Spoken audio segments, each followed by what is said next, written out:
सबसे पहले बधाई देता हूँ, शुभकामना देता हूँ कि आपके प्रयास से, आपके वोट से मैं दोबारा मुझे इस क्षेत्र की जनता की सेवा करने का मौका मिला, इस क्षेत्र की प्रगति और विकास की गाथा लिखने का मौका दोबारा अवसर मुझे मिला, वो आप लोगों के वोट के कारण। और सबसे बड़ी बात यह है कि चुनाव विजय चौधरी नहीं जीता है, चुनाव जो है हमारे क्षेत्र के 2 लाख मतदाताओं की जीत हुई है।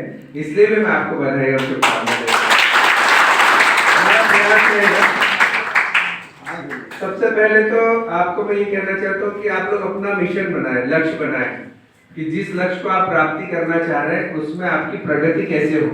आपने कोई चीज सोचा कि हाँ मुझे एसपी बनना है, कलेक्टर बनना है, डीआईजी बनना है, पुलिस की प्रशासनिक सेवाओं में जाना है, पुलिस की सेवाओं में जाना है, फॉरेस्ट में जाना है, जहाँ जहाँ आपके जो रेलवे में जाना है, बैंक में जाना है, तो आप लोगों ने जो जो मिशन बनाया, तय किया, उस फील्ड को लेकर के आप एक सबसे पहले तो आप लोग जागरूक बनिए।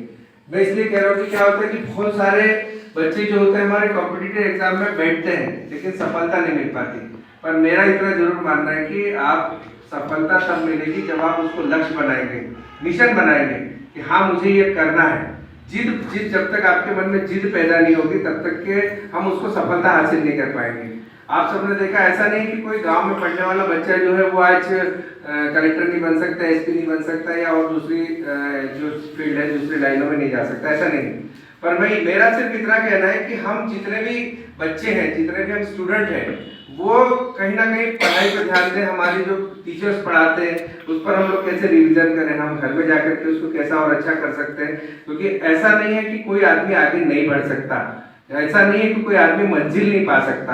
आप सबने देखा हमारे यहाँ जो धोटे जी, जो राहुल धोटे कलेक्टर बने, वो कहाँ से थे? सौसर से थे। एक हमारी बच्ची अभी तहसीलदार बनी, सरपंच है उसकी मम्मी कढ़ैया की, वो भी तहसीलदार बनी।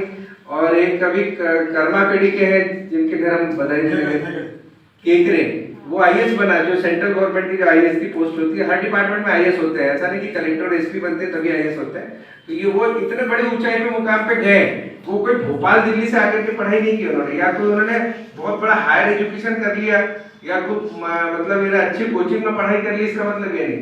कोचिंग में पढ़ाई करना और किसी बड़े इंस्टीट्यूट में पढ़ाई करना और छोटे इंस्टीट्यूट में पढ़ने उससे फर्क नहीं पड़ता। फर्क आपका पड़ता है कि आप कितने जिद्दी हो, आप किसी मिशन को हासिल कर रहे हैं तो आपकी क्या सोच है, आप क्या चाहते हैं।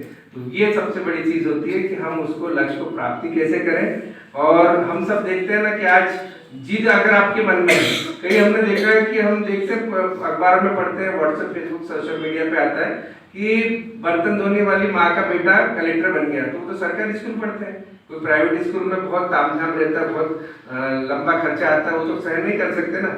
एक रिक्शा चलाने वाले पिता का बेटा कलेक्टर बनता है, वो कहाँ से पढ़ता है? उसकी क्षमता तो नहीं होती कि अपने बच्चों को अच्छे प्राइवेट स्कूल में पढ़ाई दे और खूब अच्छा पढ़ा लिखा करके उसको आगे बढ़ाए। तो ये सब चीजें ऐसा नहीं है, आप उससे तो दिमाग ही निकाल दे कि अच्छे स्कूल और कॉलेज में पढ़ाया हुआ बच्चा, हमारे इंस्टीट्यूट में जो बच्चा पढ़ा है वो अच्छी तरक्की करें, वो मुकाम हासिल करें कि उनको तब खुशी होगी जब इस इंस्टीट्यूट का बच्चा पढ़ लिख करके कोई अच्छी प्रगति करेगा, अच्छी जगह जॉब हासिल करेगा, अच्छी जगह इंस्टीट्यूट में जाएगा, अच्छी नौकरियां हासिल करेगा, तब उसका इनका सार्थक होगा वो कि इनकी मेहनत। तो हम भी चाहते हैं कि इनकी मेहनत भी सार्थक हो और हमारे क्षेत्र का, हमारे यहाँ का बच्चा अच्छी प्रगति करे, तरक्की करे, हम ये चाहते हैं। और मैं तो इतना कहना चाहता हूँ कि आप लोग, मैंने पिछले बार भी सर से कहा था कि जैसे कोई भोपाल में पेपर देने के लिए आप लोग बच्चे जाते हैं तो वहाँ रुकने की दिक्कत जाती है। तो हमने अभी पिछले बार हमने व्यवस्था कराई थी, यहाँ से 20-25 बच्चे गए थे, हमने उनकी रुकने की व्यवस्था हम लोग कराते हैं। तो ऐसा आपको भी कभी लगे तो हम भी बिल्कुल बिना हिचक बोलना, हम वहाँ एमएलए रेस्ट हाउस में और दूसरे संस्थानों में आपकी रुकने की व्यवस्था भी कराएंगे। तो जहाँ भी आप परीक्षा देने जाते हैं और भी कोई दिक्कतें आती है, कोई परेशानी आती है, क्योंकि अगर कोई सोचेगा कि भाई मुझे पास कर दे कोई नेता या कोई मुझे प्रधानमंत्री, राष्ट्रपति, मुख्यमंत्री मुझे पास कर दे, मैं पेपर दे रहा हूँ, तो ये नहीं हो सकता। इसलिए नहीं हो सकता क्योंकि वो आपकी मेहनत आपको पास कराएगी, आपकी लगन आपको पास कराएगी, आपने जो पढ़ा है वो आप जो उसमें लिखेंगे वो आपको मुकाम हासिल कराएगा। तो मैं तो यही कहना चाह रहा हूँ कि कोई किसी को आगे नहीं बढ़ाता, कोई किसी को पीछे नहीं हटाता, बस आपके अंदर एक जिद होना चाहिए कि हम किस प्रकार से मंजिल को हासिल करें और हमने जो मिशन तय किया उसको हम कैसे उस मिशन तक पहुंचे। वो चींटी की कहानी सुनी ना, बार बार ऊपर चढ़ती फिर फिसलती है, पर वो मंजिल तो हासिल कर ही लेती ना एक दिन। तो इस चीटी से हमको उदाहरण सीखना चाहिए। छोटे छोटे उदाहरण बहुत से हैं। अच्छी पुस्तकें पढ़ो आप,